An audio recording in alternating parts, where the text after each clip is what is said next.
Students, you're welcome in RK Institute. I am Dr. RK Saini, and today I am going to discuss another paper for NEET examination, जिसमें complete physical chemistry डाली गई है। सभी chapter आपके 9 chapter हैं इस समय physical chemistry के नीट एग्जामिनेशन में, जिसमें सराबर सबके बराबर बराबर 5-5 क्वेश्चन लिए गए हैं। कोई एक आध हो सकता है, किसी कम ज्यादा हो। बाकी अब देखो, आपको मैं पहले पेपर अपलोड कर रहा हूँ, आप इसको सोल्व करें, की भी डाल रहा हूँ। फिर कोई कंफ्यूजन हो तो इसको मैं सोल्व करूंगा, आप सॉल्यूशन देखें और अपने डाउट क्लियर कर लें। और भी कोई बात हो तो मेरे नंबर है इसमें, आप बात कर सकते हो। ठीक है, ये इसकी की है। अब आप आइए क्वेश्चन नंबर फर्स्ट पर। क्वेश्चन नंबर फर्स्ट देखिए, डिस्कस करता हूँ। क्वेश्चन फर्स्ट है, in Haber process how much ammonia would be produced if 1 kilogram of hydrogen react. तो सबसे पहले आप क्या करना, इस क्वेश्चन के लिए अमोनिया हेबर प्रोसेस में बैलेंस रिएक्शन लिखना। ये लो साहब, ये हेबर प्रोसेस की क्या है, बैलेंस रिएक्शन। 1 किलोग्राम हाइड्रोजन है, ठीक है, तो अमोनिया कितनी प्रोड्यूस होगी। तो आपको पता है, मोल का अकॉर्डिंग करेंगे। स्टाइकोमेट्री कहती है कि जब 3 मोल हाइड्रोजन पार्टिसिपेट करती है तो 2 मोल अमोनिया बनती है। 1 मोल पार्टिसिपेट करने पर इतने मोल अमोनिया, और आपके पास में हाइड्रोजन के इतने मोल हैं। ग्राम में वेट अपॉन मोलर मास से डिवाइड कर लिया करो, तो इतने मोल अमोनिया बनेगी। इस मोल को अमोनिया के मोलिकुलर मास से मल्टीप्लाई कर रहा हूँ, इतने ग्राम, और किलोग्राम में आंसर देना है तो इसको फिर किलोग्राम बना लो। तो कुल मिलाकर आप क्या करोगे, आपके पास में सब कैंसिल हो जाएंगे, एक साथ कैलकुलेशन कर लिया करो। 17 को 3 से डिवाइड कर लो, आंसर आ जाएगा फर्स्ट। इतने किलोग्राम अमोनिया बनेगी यदि आप 1 किलोग्राम हाइड्रोजन रिएक्ट होती है तो। Question next, question number second, chemical kinetics का। ये फर्स्ट क्वेश्चन मोल का था, आपकी एनसीईआरटी के बुक का है, बस मैंने डेटा बदला, ध्यान रखना। आप चाहो तो देख सकते हो, मोल कॉन्सेप्ट एनसीईआरटी की बुक, उसका क्वेश्चन है, बस डेटा बदला। ये भी question number second chemical kinetics का है, जिसमें भी ये भी आपकी बुक में दे रखी है रेट। देखो किसी की रेट ऐसे दे रखी है, the concentration of A and B, क्या कर दी, डबल। तो इफेक्ट क्या होगा रिएक्शन की रेट पर, तो आप पहले इस रिएक्शन की रेट को लिख लिया करो। फर्स्ट कंडीशन में ऐसे है, ए की कंसंट्रेशन हाफ और बी की कंसंट्रेशन के पावर 2। अब दोबारा में रिएक्शन जैसे बोला गया वैसे लिखो, कंसंट्रेशन दोनों को डबल कर दो। इसको भी 2a लिख दो, कंसंट्रेशन उसकी पावर है हाफ, इसको भी 2b कर दो, उसकी पावर लिख रखी है 2। इक्वेशन 1 और इक्वेशन 2 हो गई साहब। अब इक्वेशन 1 और इक्वेशन 2 को सोल्व कर लो, मैंने जैसे डिवाइड कर दिया, तो ये के वगैरह कंसंट्रेशन कट जाएंगी, तो यहाँ पर आएगा 1, और 2 की पावर कितनी आएगी, हाफ। यानी इस 2 की पावर हाफ का मतलब समझते हो ना, रूट, इसकी वैल्यू कितनी होती है, 1.41। ये सबको याद रखनी चाहिए, ठीक है ना। और यहाँ पर b की पावर कितने, b की कंसंट्रेशन 2, उसकी पावर 2। तो अब देखो ये वैल्यू तो हो गई 1.41, ठीक है, और ये वैल्यू कितनी हो गई 4। इनको मल्टीप्लाई कर लो तो R2 की जो वैल्यू है R1 के रेस्पेक्ट में इतनी इंक्रीज हो जाएगी। यानी R2 की वैल्यू आएगी R1 इंटू 1.4 इंटू 2, तो ये वैल्यू आएगी आपके पास में, it will increase 5.65 times. Question next, आपको करेक्ट स्टेटमेंट बताना है। ये रिएक्शन लिख रखा है डिस्प्रपोर्शन की, is not an example of redox. ये तो रिडॉक्स है, डिस्प्रपोर्शनेशन है। Equivalent weight of K2Cr2 acidic medium divide by 3 नहीं, इसका एक्सपेक्टर 6 होता है, चेक कर लेना। यहाँ पे लिख रखा है आयोडीन ऑक्सीडाइजिंग। किसे कहते हैं ऑक्सीडाइजिंग, जो किसी को ऑक्सीडाइज करे। अब कौन सी स्पीसीज यहाँ पर, आयोडेट आयन, इसमें +5 ऑक्सीडेशन स्टेट आयोडीन की, तो इसको ऑक्सीडाइज करने का मतलब +5 से ज्यादा होनी चाहिए, तो यहाँ पे और भी कम हो रही है, तो ये नहीं। इसमें लिख रखा है SO2 इज एन ऑक्सीडाइजिंग, बिल्कुल, क्योंकि SO2 ऑक्सीडाइजिंग किसको कहते हैं, जो किसी दूसरे को ऑक्सीडाइज करें। यहाँ पर सल्फर की -2 किसमें कन्वर्ट कर रखी है, 0 में, इसका मतलब ऑक्सीडेशन किया SO2 ने H2S का। NS option 4 is correct. फिर क्वेश्चन नंबर 4, ये भी आपकी बुक से लिया गया क्वेश्चन है, एनसीईआरटी की से, देखो ठीक है। कैलकुलेशन को थोड़ा सिंपल बनाने के लिए ये इस तरह से लिया गया है, ठीक है। क्वेश्चन देखो 4 बताता हूँ। ये क्वेश्चन है, a 100 watt bulb emit light of wavelength 400 nanometer, calculate number of photon emitted per second by the bulb। तो आपको पता है प्लैंक की थ्योरी से आपके पास में क्वेश्चन है, E इक्वल टू होता है एन एच न्यू, न्यू को आप कैसे कर सकते हो, डिवाइड बाई लैम्डा, ठीक है। आपसे पूछा है नंबर ऑफ फोटोन पर सेकंड कितने एमिट होते हैं, तो आप इसको एन को लिख सकते हो, एन इक्वल टू ई, जो भी एनर्जी एमिट हो रही है, into wavelength divide by H into C. अब वैल्यू रख दो। अब ये एनर्जी है ना जो जूल में, अब वाट, इसका वाट का रिलेशन होता है जूल पर सेकंड, तो आप एनर्जी की जगह लिखो जूल पर सेकंड, तो ये आ जाएगा आपके पास में 100। वेवलेंथ को नैनोमीटर को मीटर में कन्वर्ट कर लेना, 400 को डिवाइड मल्टीप्लाई कर लो 10 की पावर -9 से, किस में आ गई साहब, आप मीटर में। वेवलेंथ, ये जो एच है प्लैंक कांस्टेंट 6.62 इंटू 10 की पावर -34 जूल सेकंड होती है यूनिट। और वेलोसिटी, लाइट की वेलोसिटी को भी लिखो मीटर पर सेकंड में, 3 इंटू 10 की पावर 8, इसमें लिख दिया मीटर पर सेकंड में। इसको सोल्व करेंगे तो आपके पास में फर्स्ट ऑप्शन आ जाएगा। अगला क्वेश्चन नंबर 5, बढ़िया क्वेश्चन है। देखो एक थर्मोडायनेमिक्स का क्वेश्चन है, ये डेफिनेशन से लिया गया है, आपको पता होनी चाहिए बातें। आपके बता दूं नीट में ये डेफिनेशंस वगैरह इस तरह के क्वेश्चन बहुत बनते हैं। ठीक है, क्वेश्चन नंबर 5 समझना। अब आप देखो क्वेश्चन नंबर 5, पहला है adiabatic compression of ideal gas. अच्छा, एडियाबैटिक लिखते ही ये वैल्यू जीरो, तो फर्स्ट लॉ ये कहता है कि इंटरनल एनर्जी और वर्क बराबर होंगे इक्वल मैग्नीट्यूड के साथ या सेम साइन के साथ। ठीक है, पहला है एडियाबैटिक कंप्रेशन। कंप्रेशन का मतलब आपको पता है कि डब्ल्यू किसके अंदर आएगा, पॉजिटिव के अंदर। जब डब्ल्यू पॉजिटिव में तो डेल्टा यू भी पॉजिटिव में, डेल्टा यू पॉजिटिव का मतलब U two greater than U one, it mean T two greater than T one in case of ideal gas. इसका मतलब टेम्परेचर इंक्रीज हो जाएगा। तो फर्स्ट का आपके पास में टेम्परेचर इंक्रीज का एक ही ऑप्शन है, तो ए हो जाएगा। तो ए का मतलब आपके पास में या तो ऑप्शन सेकेंड या फोर्थ में से कोई आंसर आना है, यहीं से पता लगने लग गया। बी को चेक करते हैं, बी ऑप्शन को देखो। बी ऑप्शन देता है, बी है isothermal expansion of ideal gas. अच्छा, आइसोथर्मल दिखता ही आइडियल गैस की ये जीरो, इसलिए आपको पता है कि डब्ल्यू और क्यू इक्वल मैग्नीट्यूड के अपोजिट साइन के साथ। अब ये कहता है एक्सपेंशन, एक्सपेंशन में डब्ल्यू किस साइन के साथ आएगा, नेगेटिव के संग, इसलिए क्यू किसके संग आएगी, पॉजिटिव के संग। इसका पॉजिटिव का मतलब क्या करेगा, ये हीट एब्जॉर्ब करेगा, और आपको पता है कि टेम्परेचर कांस्टेंट रहता है क्योंकि ये जीरो, इसका मतलब U2 equals to U1, it means T2 equals to T1। इसका मतलब है इस ये जो बी क्यू ऑप्शन है इसके दो हो सकते हैं, एक तो बी हो सकता है टेम्परेचर रिमेन्स कांस्टेंट, और एक हीट एब्जॉर्ब हो सकता है। बी के दो हो सकते हैं, तो बी और सी अभी भी ठीक है साहब, इन दोनों में से कोई आपका आंसर आएगा। ठीक, यहाँ तक। अब बात करते हैं adiabatic expansion of ideal gas. अब एडियाबैटिक एक्सपेंशन है तो आइडियल गैस है। अब आपको पता है कि आइडियल गैस के लिए फिर वही लाइन, एडियाबैटिक लिखते हैं ये जीरो, और एक्सपेंशन होगा तो डब्ल्यू किसके अंदर आएगा, नेगेटिव में, और टेम्परेचर भी क्या हो जाएगा, डिक्रीज, क्योंकि डेल्टा यू किस में आए, negative, it means U2 less than U1, it means T2 less than T1, temperature decrease. इसका मतलब है आर का जो ऑप्शन है वो क्या आएगा, डी। आर का ऑप्शन डी किसके अंदर है, इस फोर्थ ऑप्शन में, ये आपका करेक्ट। इसको भी चेक कर लो, isothermal expansion of ideal gas, isothermal compression, compressed जब गैस होगी तो डब्ल्यू किसके अंदर आएगा, पॉजिटिव में, हीट लॉस्ट होगी या टेम्परेचर रिमेन्स कांस्टेंट। आपको पता है ना आइसोथर्मल में टेम्परेचर क्या आता है, रिमेन्स कांस्टेंट, इसलिए आपके पास में आंसर दिखेंगे आप 4। Clear, answer 4। क्वेश्चन नंबर 6, ये इलेक्ट्रोकेमिस्ट्री का क्वेश्चन है। देखो इलेक्ट्रोकेमिस्ट्री का क्वेश्चन, एक सेल बना हुआ है, ठीक है, इसका ये इलेक्ट्रोड पोटेंशियल दे रखे हैं दोनों के। ठीक है, आपको पूछना है 298 केल्विन पर इस सेल का पोटेंशियल। तो नेक्स्ट इक्वेशन लगाओ। सबसे पहले नेक्स्ट इक्वेशन लगाने के लिए आपको रिएक्शन, नेट रिएक्शन लिखना जरूरी है। नेट रिएक्शन में आप क्या करेंगे, मैग्नीशियम किस में कन्वर्ट हो रहा है, Mg+2 में कंसेंट्रेशन दे रखी है। इधर सिल्वर का क्या करोगे आप, रिडक्शन, एक इलेक्ट्रॉन लेगा, इसको कन्वर्ट करो सिल्वर में, ऊपर इस तय में 2 इलेक्ट्रॉन बाहर निकले, इसको मल्टीप्लाई करो 2 से, और अब नेट रिएक्शन आएगी।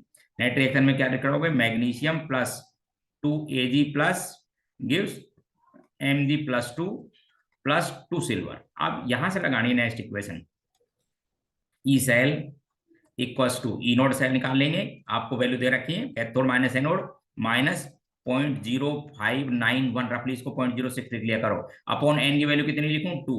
यहाँ पर क्या लिखोगे, log concentration of magnesium ion दे रखी है क्वेश्चन में, वो रखना। अपॉन क्या लिखोगे, concentration of silver ion question में दे रखी है, उसकी पावर 2 करना, स्टैइकोमेट्रिक कोएफिशिएंट। और सॉलिड की अपने को पता है कि ये एक्टिविटी कितनी ली जाती है, 1, इसलिए मैग्नीशियम की कंसेंट्रेशन गिवन, ये रही आपको Mg+2 आयन की 0.1, सिल्वर आयन की कंसेंट्रेशन गिवन, सिल्वर आयन की पावर 2 और लगाना, सोल्व करना, तो आपके पास में आंसर फर्स्ट आ जाएगा। चेक कर लेना, इसमें लिख रखा है इक्विलिब्रियम। क्वेश्चन नंबर नेक्स्ट है, केमिकल इक्विलिब्रियम से लिया गया है। देखो हो सकता है आपकी बुक पाई हो तो इस तरह के क्वेश्चन है, या थोड़ा बनाया गया होगा मॉडिफिकेशन करके। बाकी देखो क्वेश्चन नंबर नेक्स्ट है, इसका इक्विलिब्रियम कांस्टेंट है 100। फिर पूछा है इनिशियल कंसंट्रेशन ऑल 4 स्पीसीज वर 1 m, इक्विलिब्रियम कंसंट्रेशन बतानी है डी की। अब आप समझो, तो सबसे पहले आपको ये फाइंड करना होता है कि रिएक्शन फॉरवर्ड डायरेक्शन में जाएगी या बैकवर्ड डायरेक्शन में। कह रहे हैं कि सबकी कंसंट्रेशन एक एक है शुरू से। अच्छा, इक्विलिब्रियम कांस्टेंट है 100 और रिएक्शन क्वोशिएंट आया 1। जब इक्विलिब्रियम रिएक्शन क्वोशिएंट कम आता हो इक्विलिब्रियम कांस्टेंट, तो रिएक्शन किधर जाएगी, फॉरवर्ड डायरेक्शन में। तो फॉरवर्ड में इसकी स्टोइकोमेट्री लिखेंगे 1 - x, ध्यान से देखो 1 - x, यहाँ पर लिखेंगे 1 + x, 1 ऊपर भी दे रखा ना, उसको ऐड कर लिया करो, इससे x। ठीक है, अब इक्विलिब्रियम कांस्टेंट लिखा है इसका, इक्विलिब्रियम कांस्टेंट लिखेंगे तो C की कंसंट्रेशन इंटू D की कंसंट्रेशन अपॉन A की कंसंट्रेशन इंटू B की कंसंट्रेशन, वैल्यू पुट कर रहा हूं, ये दे रखा है आपको 100। इधर लिख देता हूं 1 + x का स्क्वायर, देखो इधर ध्यान से, या 1 - x का स्क्वायर, इस स्क्वायर को हटा के इसका रूट ले लो, तो 100 √100 की वैल्यू कितनी आती है बोलो, 10 लो साहब सॉल्व कर देता हूं। 10 equals to 1 plus x, 1 minus x multiply कर लो। 10 minus 10x equals to 1 plus x, इधर ले आओ 1 को, तो ये हो जाएगा 9 इक्वल्स टू 11x। ठीक है, and as x equals to 9 को डिवाइड कर लो 11 से, 11 से डिवाइड करेंगे तो ये वैल्यू आएगी आपके पास में 0.8 के आसपास। ठीक है, तो आप वन आपसे डी की कंसंट्रेशन पूछिए, डी की कंसंट्रेशन है कितनी, 1 प्लस एक्स, तो आंसर आ जाएगा 1.81, C option. Buffer solution simple definition है, जिसमें एसिड डालने पर, बेस डालने पर पीएच में चेंज नहीं होती हो, तो उसे कहते हैं एसिडिक बफर, बेसिक बफर। ठीक है, और एक होता है आपके पास में सिंपल बफर, तो वीक एसिड और वीक बेस का जो सॉल्ट है सिंपल बफर की तरह बिहेव करता है। क्वेश्चन नंबर 8 का आंसर था थर्ड। ठीक है, तो बफर के टाइप है आपको बता रखें, देखो एक बार ध्यान से। Question next, question number 9। Question 9 लिया गया है आपको केमिकल काइनेटिक्स से फिर वापस। ठीक है, बढ़िया क्वेश्चन है, थोड़ा सा मॉडिफिकेशन किया है, बाकी आपकी एनसीईआरटी में जो पीछे क्वेश्चन दे रखे हैं ना वहीं से लिया गया है, कैलकुलेशन को थोड़ा सिंपल बनाने के लिए। सिंपल भी कुछ नहीं, बस उसको भी लिख सकते हो और ऐसा कुछ नहीं है। ठीक है, देखो अब अरेंज इक्वेशन का क्वेश्चन है, क्वेश्चन 9। क्वेश्चन 9, एक रिएक्शन दे रखी है, ठीक है, जिसका इक्विलिब्रियम कांस्टेंट दे रखा है log k equals to this, फिर एक्सपोनेंशियल फैक्टर a और एक्टिवेशन एनर्जी फाइंड करनी है। अब जब रिएक्शन को log के टर्म में लिखते हो तो आप ऐसे लिखते हो log k, log के टर्म में दे रखी है, आपको ध्यान रखना, equals to log of a minus ea upon 2.303 RT। ये आपके पास में अरेनियस की इक्वेशन है। अब इस इक्वेशन को आप कंपेयर करो, देखो यहां से, इसका मतलब जो 6 वैल्यू दे रखी है, ये 6 वैल्यू तो है log ऑफ a की, इसलिए a की वैल्यू होगी प्री एक्सपोनेंशियल फैक्टर 10 की पावर 6। इसका आंसर तो 10 की पावर 6। अच्छा, यूनिट ध्यान रखा करो, जो आपको फर्स्ट ऑर्डर लिख रहा है ना रिएक्शन फर्स्ट ऑर्डर, तो k की यूनिट है वही इसकी है, अरेंज पैरामीटर की यूनिट आती है वही सेकंड इनवर्स। ठीक है, अब दूसरी बात कंपेयर करो एक्टिवेशन एनर्जी के लिए इस गिवन इक्वेशन, तो एक्टिवेशन एनर्जी जो दे रखी है नेगेटिव साइन के साथ वो ये वैल्यू है, यानी दे रखी है 2000 अपॉन टी इक्वल्स टू क्या लिखोगे, ये अपॉन 2.303 RT। तो टी से टी तो कैंसिल, अब आप क्या करो, इस 2000 को मल्टीप्लाई करो 2.303 और R से, R की वैल्यू कितनी होती है 8 पॉइंट, जूल में दे रखा है आंसर, तो 8.3 से कर दो आप इसको, तो आपके पास में आंसर आ जाएगा, 8 से मल्टीप्लाई करेंगे 16 और 2 से मल्टीप्लाई करना, तो ये करीब आ जाएगा 38 के आसपास। ठीक है ना, एक बार चेक कर लेना अपने इस आंसर को। तो ऑप्शन आपके पास में कौन सा हो जाएगा, 4, आंसर 4। तो इसको मल्टीप्लाई करो 2000 को, तो ये हो जाएगा आपके पास में 4.6, इसको 8.3 से फिर मल्टीप्लाई करो, तीसरे ये answer 4। Clear. Question next 10, question 10 देखो, आंसर इसका 4 था।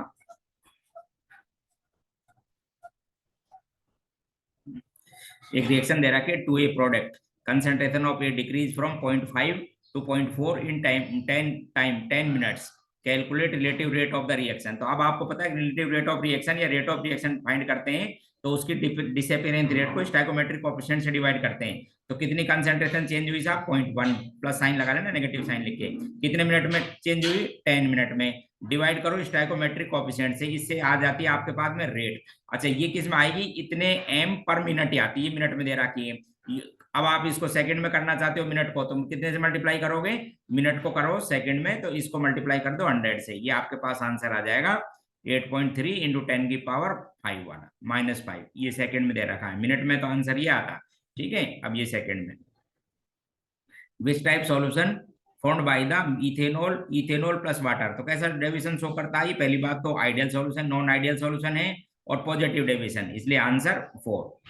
हाँ, विच हैज हायर एंट्रोपी है 298, तो सबसे पहले गैस की एंट्रोपी ज्यादा होती है बजाय सॉलिड और लिक्विड से। दूसरी बात, गैस की जितनी एटोमिसिटी ज्यादा होती है उतनी एंट्रोपी ज्यादा, तो H2 की एंट्रोपी हीलियम से ज्यादा।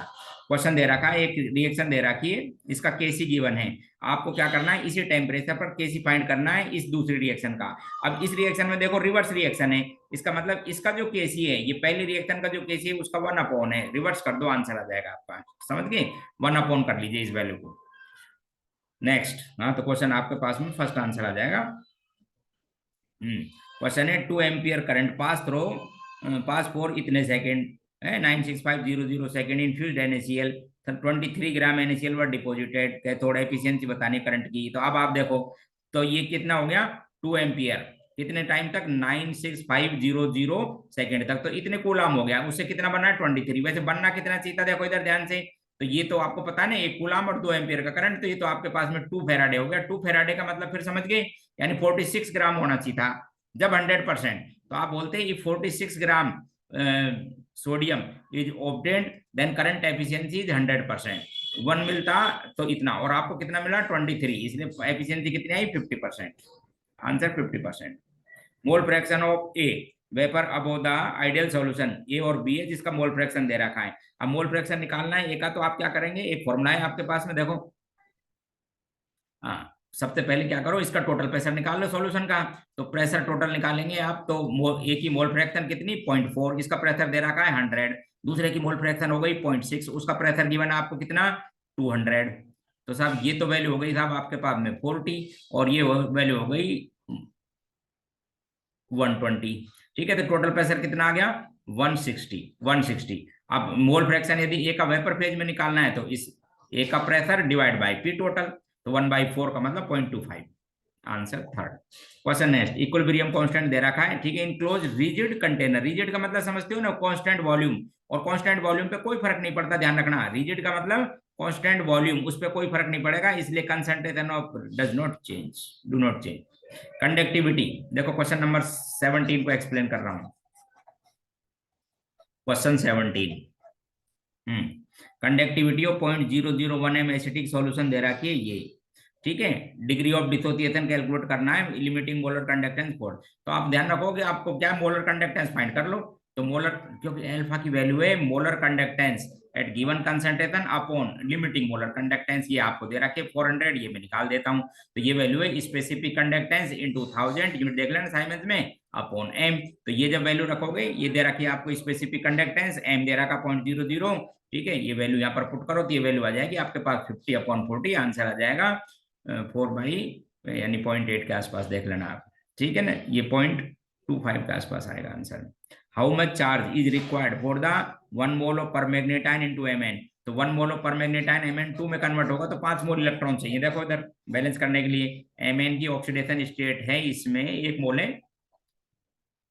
इसमें Mn की ऑक्सीडेशन स्टेट +7, किस में कन्वर्ट हुआ ये Mn+2 में। 5 इलेक्ट्रॉन ऐड कर दो, इसका मतलब 5 मोल इलेक्ट्रॉन, और 1 मोल इलेक्ट्रॉन पर चार्ज होता है 96500 इंटू कितने से मल्टीप्लाई कर दीजिए 5 से, तो आपके पास आंसर आ जाएगा। हाँ, which gas has higher value of Henry constant and 298। आप समझो देख ध्यान से, जिस गैस की सॉलिबिलिटी कम होती है, जिसकी सॉलिबिलिटी कम होती है उसका सॉल्यूशन में मोल फ्रैक्शन भी कम होता है, उसके लिए हेनरी कांस्टेंट की वैल्यू ज्यादा होती है, ये रिलेशन है। जिसका ये कम उसका केएच ज्यादा, और सबसे कम सॉलिबिलिटी गैस कौन सी है इसके अंदर N2। देखो ये N2 से ज्यादा ऑक्सीजन होती है, मोलर मास ज्यादा है, हालांकि N2 और CO के मोलर मास सेम है, लेकिन पोलर है ये, इसलिए सॉलिबिलिटी ज्यादा है, CO2 सबसे ज्यादा है। Enthalpy formation of methane graphite ये दे रखी है, और respectively enthalpy formation of methane निकालनी है। क्या दे रखी है आपको, कंबेशन एंथैल्पी। तो आप हैश लॉ से इसको करना कि कंबेशन एंथैल्पी में देखो, सबसे पहले ये चेक करना कि क्या दिया गया है, एंथैल्पी फॉर्मेशन विल बी, तो फॉर्मेशन की डेफिनेशन ये होती है, ये फॉर्मेशन की एलिमेंटल उससे बनाएंगे स्टैंडर्ड फॉर्म से। ठीक है, 1 मोल का फॉर्मेशन करेंगे। अब आपको दे रखी है इन्होंने क्या चीज, कंबेशन एंथैल्पी। तो कंबेशन एंथैल्पी के लिए फॉर्मूला होता है कंबेशन enthalpy of reactant minus कंबेशन enthalpy of product. ठीक है, एंथैल्पी ऑफ रिएक्शन या फॉर्मेशन आ जाती है। ये वैल्यू किससे निकाली है, अपने हैश लॉ से। तो ये वैल्यू रख के देख लेना, आपका आंसर आ जाएगा इसके अंदर। ठीक है, ये आपकी एनसीईआरटी की बुक का लिया गया क्वेश्चन, आपको समझा देता हूँ थर्मोडाइनमिक्स का। क्वेश्चन नंबर 21, एक रिएक्शन दे रखी है। हाँ, A+B gives C+D and Q का मतलब हीट बाहर निकले, इसका मतलब कैसी रिएक्शन है, एक्सोथर्मिक रिएक्शन। क्या है, एक्सोथर्मिक है, पॉजिटिव एंट्रोपी, और एंट्रोपी क्या है इसके अंदर प्लस में, यानी एक्सोथर्मिक रिएक्शन है प्लस में। तो डेल्टा जी यानी स्पॉन्टेनिटी के लिए रिएक्शन ये होती है। देखो इधर ये वैल्यू कहती है एक्सोथर्मिक का मतलब नेगेटिव, एंट्रोपी कहती है पॉजिटिव, इसका मतलब डेल्टा जी क्या आएगा इसके अंदर, नेगेटिव। इसका मतलब पॉसिबल एट एनी टेम्परेचर, कभी कभार। एक प्रोसेस है जिसमें 7 kilo joule heat is absorb by the system and 394 joule work is done by the system. अब वो जूल में दे रखा, वो किलो जूल में डेल्टा ई पूछिए, साइनों को ध्यान रखना। तो ये फर्स्ट लॉ ऑफ थर्मोडायनेमिक्स है। Q plus W, heat absorb कितनी की, 7 किलो जूल, यानी 700 जूल। और वर्क डन, वर्क डन का मतलब नेगेटिव साइन एक्सपेंशन का होता है, 394, आंसर आ जाएगा इतने जूल। इसको सोल्व कर लेना आप। Question next, element, an element with mass number 81 contain, देखो आप ध्यान से, contain 31.7% more neutron as compare to proton, assign atomic symbol. उसका सिंबल ये एटॉमिक स्ट्रक्चर से लिया गया है। आपको बता देता हूं, एनसीईआरटी के क्वेश्चनों को आप करते नहीं हो कि करना, आपको एटॉमिक स्ट्रक्चर में लास्ट में जो क्वेश्चन दे रखा है वहां से क्वेश्चन लिया है, करके देखना। तो देखो क्या कहते हैं, अब आपको पता है ना एटॉमिक मास कितना है उसका, 81 atomic number, atomic mass number है। तो 81 का मतलब है साहब प्रोटॉन प्लस न्यूट्रॉन का साइन वो होता है, वो सम। अब ये कहता है कि उसके अंदर 31.7% मोर न्यूट्रॉन है। अब समझना, सपोज प्रोटॉन थे उसके अंदर ए, तो मैं पूछूं न्यूट्रॉन कितने हो जाएंगे, 31.7% ज्यादा है, यानी 100 होते तो ज्यादा हो जाते 31.7, एक होता तो इतने ज्यादा होते, और आपके पास में ए है तो इतने ज्यादा होंगे। तो मैं पूछूं बताओ आप मेरे को कि टोटल न्यूट्रॉन कितने होंगे, तो बोलेंगे ए प्लस जितने ज्यादा आएंगे, इन सब का सम कितना करना है आपको, 81। एक बार वापस देख लो, प्रोटॉन बोल दिया मैंने, सपोज ए है, बोले साहब न्यूट्रॉन कितने होंगे, तो वो कहता है कि साहब 31.7% ज्यादा है।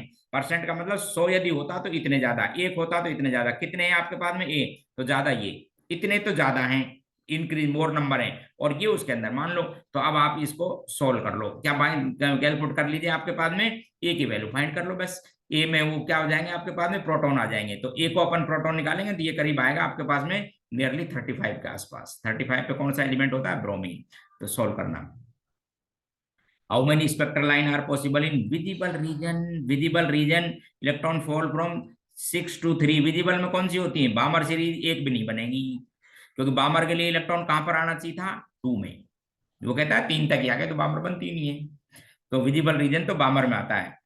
दूसरा क्वेश्चन है, what mass of calcium carbonate required to completely above for the 25 ml of this, तो रिएक्शन लिखी हुई है, मोल से सोल्व कर लो। देखो इसका कितने मोल दे रखे हैं, अब आप समझो, मास बताना है आपको, रिएक्शन आपको बैलेंस दे रखी है। तो HCl के मोल, देखो पहले रिएक्शन, HCl के 2 मोल हैं, तो उसके कितने मोल रिक्वायर्ड होंगे, 1 है, तो आपके पास में 2। अब इसके कितने मोल दे रखे हैं वो चेक कर लो, इसके मोल दे रखे हैं तो आप MV/ml में अपॉन 1000 कर लेना, ये इसके मोल है। तो M कितना दे रखा है इसका, देखो इसका मोल दे रखी है M 0.75, वॉल्यूम कितना दे रखा है 25, डिवाइड करो कितने से, 1000 थे इसके मोल, तो इतने मोल आगे कैल्शियम कार्बोनेट के। आपसे पूछा है मास, तो कैल्शियम कार्बोनेट का मास कितना होता है, 100 ग्राम, ठीक है, मोलर मास कितना है 100, तो ये आपके पास वेट आ जाएगा, ठीक है, ये लो साहब ग्राम में वेट आ जाएगा। विविध भारती, ठीक है, क्वेश्चन नंबर 26, ये भी आपके एटॉमिक स्ट्रक्चर का क्वेश्चन है, बुक से ही लिया गया है, ठीक है। Vividh Bharati all India radio Delhi, broadcasting frequency of 1.5 megahertz, ठीक है, megahertz, calculate wavelength of the radiation emitted by the transmitter. तो आपके पास में nu equal to c by lambda होता है, क्यों भाई, तो आप इसको फ्रीक्वेंसी की वैल्यू कर लो, सी कितना लिखोगे 3 × 10⁸, वेवलेंथ कितनी दे रखी है आपको, फ्रीक्वेंसी दे रखी है, वेवलेंथ पूछिए, लो जी साहब, तो wavelength equals to c by nu, ये फ्रीक्वेंसी दे रखी है आपको 1.5 मेगाहर्ट्ज, मेगाहर्ट्ज का मतलब 10⁶ हर्ट्ज, और हर्ट्ज का मतलब पर सेकेंड, और ये भी आपके लिख रखा है इतने मीटर पर सेकेंड, 10⁸ मीटर पर सेकेंड, ये भी पर सेकेंड होती है, हर्ट्ज का मतलब पर सेकेंड, ये तो कैंसिल, आंसर इतने मीटर आ जाएगा 300। ये लो इसको सोल्व कर लो, तो ये 2 और ये 100, तो 200 मीटर आ जाएगा आंसर। एक रिएक्शन दे रहा कि initially 3 mole of A and 3 mole of A and 1 mole of be taken after 50%, तो इसको देखो पहले लिमिटिंग रिएजेंट आइडेंटिफाई किया करो, first identify limiting reagent. Limiting reagent क्या है आपके पास में, A+3B लिखा हुआ है, ठीक है, और ये लिख रखा है 2C+4D, ये लिखे हुए थे। अब ए के कितने मोल 3 और बी का 1, and as it is limiting reagent, इससे बात करना, तो ये 3 मोल डिसअपीयर होते हैं, तो सी कितना बनता है 2, 1 होता है ये, और ये कितना 50% का मतलब 0.5, तो ये इसका आंसर हो गया साहब 1/3।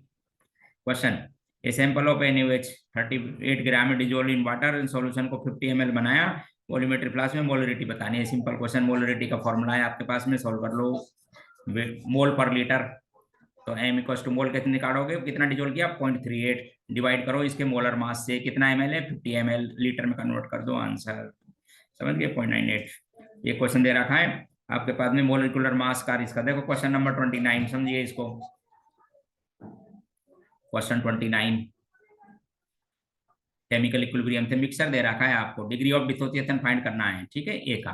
तो अब आपको पता है डिग्री ऑफ डिसोसिएशन का फॉर्मूला है, आपको बता दूं। Degree of dissociation alpha equals to M theoretical minus M average upon M average n minus one. तो एम थ्योरेटिकल कितना है, उसका मोलर मास कितना दे रखा है थ्योरेटिकल ए का, कितना 100, एक्सपेरिमेंटल या एवरेज कितना दे रखा है 80, यहाँ पर भी करो कितना 80, और टोटल प्रोडक्ट कितने 2 माइनस 1, तो ये हो गया 1, ये लो। तो इसको कितना हो गया आपके पास में 20/80 का मतलब वही 1/4, 1/4 का मतलब 25%, फर्स्ट आंसर। ठीक है, सॉल्यूशन करना इक्वल वॉल्यूम के बाद मिक्सचर को बताने है कि आपको कौन सा बफर बनेगा। तो बफर के लिए फिर ध्यान रखो आपके पास में वीक एसिड और उसका कंजुगेट बेस होना चाहिए, वीक एसिड उसका कंजुगेटेड बेस, और वीक बेस और उसका कंजुगेटेड एसिड। ठीक है, तो 1 मोल और 1 मोल ये तो हो जाएगा न्यूट्रल, ये 0.5 मोल और ये आपके पास में 0.1 मोल स्ट्रॉन्ग एसिड बचेगा, इसलिए नहीं वीक बचना चाहिए।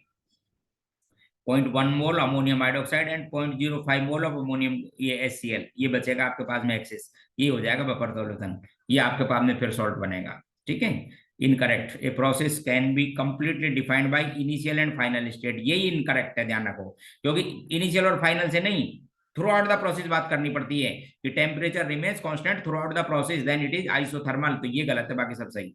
विच has more number of atom, अब देखो इसके अंदर एटम निकालने के लिए क्या करो, मोल बनाओ, मोल बनाने के लिए गिवन वेट को किससे डिवाइड करो, मोलर मास से, फिर किससे मल्टीप्लाई करो, Na से, और फिर करो एटोमिसिटी से। देख ठीक है, तो जिसका देखो अब आप ध्यान से, इसकी ओजोन की ओजोन CO2 के SO3 की एटोमिसिटी तो सेम है, ये रही, Na भी सेम है, बस मोलर मास चेक कर लो, जिसका मोलर मास कम होगा उसमें नंबर ऑफ एटम ज्यादा होंगे, तो सबसे कम किसका आएगा, ओजोन का। इसके बाद CO2 का, ओजोन में 3 ऑक्सीजन है ना, तो 8 16 48, CO2 का कितना आएगा 44, SO2 का 64, तो सबसे ज्यादा किसके अंदर बन जाएंगे आपके पास में, CO2 के अंदर 44, ओजोन के अंदर, तो आंसर आपके पास में सेकंड, 32 के अंदर आंसर सेकंड। क्वेश्चन नेक्स्ट,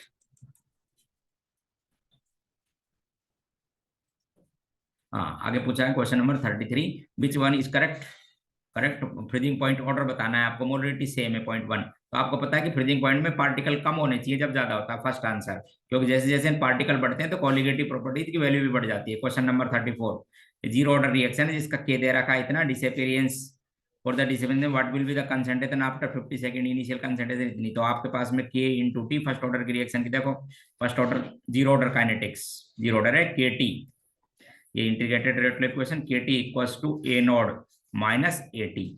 ए नोड आपसे पूछिए, कंसंट्रेशन दे रहा है 50 सेकंड बाद, zero order reaction, K equals to this, disappearance the what will be concentration of A आफ्टर 15 सेकंड, इनिशियल कंसंट्रेशन 0.5, तो K की वैल्यू लिखेंगे आप 0.025, कितने टाइम बाद पूछना चाहते हैं 50 सेकंड बाद, मल्टीप्लाई कर लो 15 से, इनिशियल कंसंट्रेशन दे रखी है आपको, इनिशियल कंसंट्रेशन कितनी है 0.5, क्या पूछा है आपसे 80, लो जी साहब, तो इस वैल्यू को इधर कर देना तो आंसर आ जाएगा आपके पास में 0.35, चेक कर लेना। Calculate energy of electron of helium which present in first excited state, first excited state का मतलब बताओ आपको, फर्स्ट एक्साइटेड स्टेट का मतलब n इक्वल्स टू 2, तो n इक्वल्स टू 2 में आपको एनर्जी ऐसे निकालते हो -13.6 ऊपर Z² अपॉन n² तो n2 और Z भी 2, तो 13.6 ये आंसर। रेट कांस्टेंट ऑफ, अच्छा इसमें करेक्ट बताना है, rate constant of second order depend upon the temperature, सही है, rate constant of second order reaction depends upon the temperature करते हैं। दूसरा, rate constant of radioactive decay does not depends upon temperature because they are spontaneous, सही reaction है। Unit of rate constant of radioactive disintegration reaction is timers, बिल्कुल first order की है इसलिए fourth connection. 45 gram of ethylene glycol mixed with 600 ml solution, cool कर दिया 30 degree centigrade तक, calculate amount of I separated, तो आप क्या करना, सॉल्वेंट निकाल लो, वाटर निकाल लीजिए, इसमें कितना है देखो, फ्रीजिंग पॉइंट का formula delta TF equals to KF × M, value रख रहा हूँ, ये तो 3 लिखो, KF की वैल्यू कितनी दे रखी है आपको 1.86, M का मतलब कितने डिसॉल्व किया आपने 45 ग्राम, मोलर मास कितना होता है 60, ये वेट निकाल लीजिए, लो ये आपके पास में किसका वेट आ जाएगा, सॉल्वेंट का। इसको सोल्व कर लो और 600 में थे इस वेट को सब्सट्रैक्ट कर देना, आपके पास में क्या आ जाएगी, आई सेपरेटेड, चेक कर लीजिए 450 आ जाएगा। क्वेश्चन वैल्यू ऑफ के सी दे रखी है इतनी, ठीक है, इनिशियल वगैरह दे रखे हैं, आपको के पी बताना है। तो के पी इक्वल टू होता है के सी आर टी की पावर डेल्टा एन जी। के सी वैल्यू दे रखी है, आर आपको पता 0.0821, ठीक है। टेम्परेचर कितना ले रखा है, जो दे रखा है 1000, ठीक है। और डेल्टा एन जी चेक करो, ये गैस और ये टू गैस, इसलिए डेल्टा एन जी कितना है 1, डेल्टा एन जी कितना है 1, 1 का मतलब बस इन्हीं को मल्टीप्लाई कर दो, आंसर आ जाएगा आपका। क्वेश्चन नंबर 39, क्वेश्चन देखिए 39, हाँ बढ़िया क्वेश्चन है। Determine the solubility of mercurous chloride, KSP दे रखा है। आप ध्यान रखना कि जो मर्क्यूरस क्लोराइड है ना, इसका आयोनाइजेशन में मर्क्यूरस है ये, इसलिए इसका आयोनाइजेशन में बताता रहता हूं आपको बार बार। कैसे करोगे, मर्क्यूरस आयन ऐसे, मर्क्यूरस आयन प्लस 2Br आएंगे प्लस ब्रोमाइड आयन। तो इसका जो केएसपी होता है, इसकी वैल्यू आती है 4s3, एस पूछा है। तो केएसपी की वैल्यू गिवन है, केएसपी की वैल्यू आपको दे रखी है, रखो 4 से डिवाइड करो, क्यूब निकालो, तो आंसर आ जाएगा आपके पास में 2 × 10 की power 8। Oxidation state of sulphur in sodium thiosulphate, sodium sulphate समझते हो ना, तो सोडियम थायोसल्फेट की वैल्यू भी देखो इधर, ये फॉर्मूला आना चाहिए, Na2S2O3 +2 ऑक्सीडेशन स्टेट आ जाएगी, निकाल के चेक कर ले। Valency factor of oxidising agent, oxidising agent क्या है यहाँ पर, K2Cr2 आयोडाइड को ऑक्सीडाइज कर दिया, कितना आता है वैलेंसी फैक्टर 6, ठीक है। पीएच ऑफ 10.5 10 की पावर -2 m बेराइट वाटर, आप बेराइट वाटर समझते हो, बेरियम हाइड्रोक्साइड को, स्ट्रॉन्ग बेस है, इसलिए OH आयन की कंसंट्रेशन हो जाएगी इसकी नॉर्मेलिटी के बराबर, जो दे रखी है 0.5 × एक्स फैक्टर 2 × 10 की पावर -2, तो ये वैल्यू हो गई 10 की पावर -2, इसलिए पीओएच हो गई आपके पास में 2, तो pH 12। Question 43, calculate the degree of hydrolysis of 0.1 m KCl, के दे रखा है, तो डिग्री ऑफ हाइड्रोलाइसिस का मतलब क्या पूछा है आपसे, H, ठीक है। उसकी वैल्यू क्या आती है वो समझो, H का फॉर्मूला होता है √KH/C, √KH/C। तो आप पहले तो सबसे पहले तो C तो आपको ये दे रखा है, ठीक है, KH निकालना है। KH के लिए रिलेशन है KW/KA, KW 10 की पावर -14, Ka गिवन कितना Ka दे रखा है 10 की पावर -9, तो ये हो गया साहब आपके पास में 10 की पावर -5, यहाँ रखो 10 की पावर -5, ये रखो 10 की पावर -1, कंसंट्रेशन दे रखी है 0.1, तो ये वैल्यू आ गई आपके पास में 10 की पावर -2 H, परसेंटेज निकालोगे तो 100 से मल्टीप्लाई करो, आंसर 1। क्वेश्चन, ये सेकंड ऑर्डर रिएक्शन ये फर्स्ट ऑर्डर रिएक्शन कंप्लीट 90% हो रही है 90 मिनट में, and has completed 50% in approximately कितने में होगा। तो दो आपको बना लिया करो इक्वेशन, एक 90% के लिए टाइम और एक 50% के लिए आंसर आ जाएगा। देखो इधर ध्यान से बता देता हूँ, आप समझो। जैसे फर्स्ट ऑर्डर की ये रिएक्शन है, KT = ln A0/AT, एक बार परसेंटेज को रफली वैसे ही लिख लिया करो, जैसे 90 के लिए बनाना है, इनिशियल था सपोज 100, 90% कंप्लीट हो गई तो 10, तो ये वैल्यू आ गई आपके पास में ln 10, ठीक है। दूसरी 50% के लिए KT = ln, यहाँ पर लिखेंगे 100 और यहाँ कितने लिखेंगे 50, तो ये वैल्यू आ गई आपके पास में ln 2। अब यहाँ पर तो लिखो टाइम 90%, यहाँ पर टाइम लिखो साहब 50%, और ये ऊपर आ गया ln 10 का मतलब 2.303, ठीक है, और log 10 की वैल्यू 1, और ln2 का मतलब 2.303, और log 2 की वैल्यू होती है 0.3। ये वैल्यू दे रखी है आपको कितनी 90, ये 90 मिनट दे रखी है आपको, 90 मिनट में कंप्लीट होती है, 50% पूछा है, तो देखो 2.303 से मल्टीप्लाई कर लो इसको, और 90 को 3 से मल्टीप्लाई करो, तो ये आ जाएगा 27। Which of the following represent correct quantum number, NLM दे रखे इसके अंदर, ठीक है। तो किसके लिए निकालना है, 4D के लिए, तो 4D के लिए एक तो ध्यान रखना n की वैल्यू 4 सही है, D के लिए 2, ठीक है, D के लिए 2, तो 4 और 2 देखो पहले, तो 4 और 2 इन दोनों में हो सकती है, ठीक है। फिर S के लिए 0 नहीं हो सकती, इसलिए आप क्या बोलेंगे, फोर्थ ऑप्शन, क्योंकि S जो स्पिन क्वांटम नंबर है उसके लिए 0 थोड़ी होती है, या तो +12 या -12, ठीक है। तो ये आपके कुछ क्वेश्चंस थे, इसमें दो मैंने जो आंसर लगाए ना उनको देख लेना आप, ठीक है ना, कि मैं इस मुझे लगा कि एक दो क्वेश्चनों के आंसर सही नहीं है, वो आप चेक कर लेना। जैसे मैं आपको समझा दूं, एक तो क्वेश्चन नंबर जो आपके पास में था, एक 32 का आंसर क्या लिखेंगे 10, भाई मोलर मास है इसका 10, और ओजोन का होता है आपके पास में O3 48, 10 CO2 का कितना होता है 44, और SO2 का 64, इसलिए इसमें अंदर आंसर क्या लिखना था आपको CO2, ये चेक कर लेना। 32 का आंसर मैं चेक कर देता हूँ सही लिखा हुआ है, नहीं तो आप उसको सही करें, ठीक है। 32 क्वेश्चन 32 का आंसर आपको CO2 वाला देना था। चेक कर लेते हैं। 32 में आपको आंसर कौन सा लिखना था? CO2। CO2 दे रखा है शायद, देख लेना। ठीक है, अगला इसी तरह से, और आपके पास में एक वो केमिकल काइनेटिक्स वाला जो क्वेश्चन था ना, उसका आंसर चेक कर लो आप। एक क्वेश्चन केमिकल काइनेटिक्स में जो दे रखा था, जिसमें प्री एक्सपोनेंशियल फैक्टर वो फाइंड करवाए थे। ठीक है ना, तो उसमें भी आप क्वेश्चन को चेक कर लें एक बार। उसका आंसर भी शायद मेरे ख्याल से इसकी में गलती आता हूँ क्वेश्चन को, आगे है क्वेश्चन।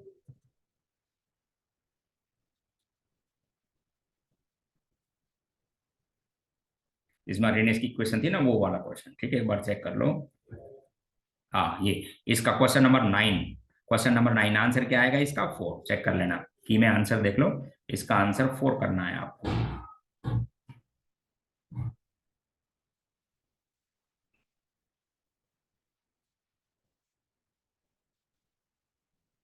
9 का आंसर 4। ठीक, ओके, फिर बाकी और डालता रहूंगा, आप इनको सोल्व कीजिए। कोई प्रॉब्लम हो तो आप मेरे से पूछ सकते हैं। ठीक।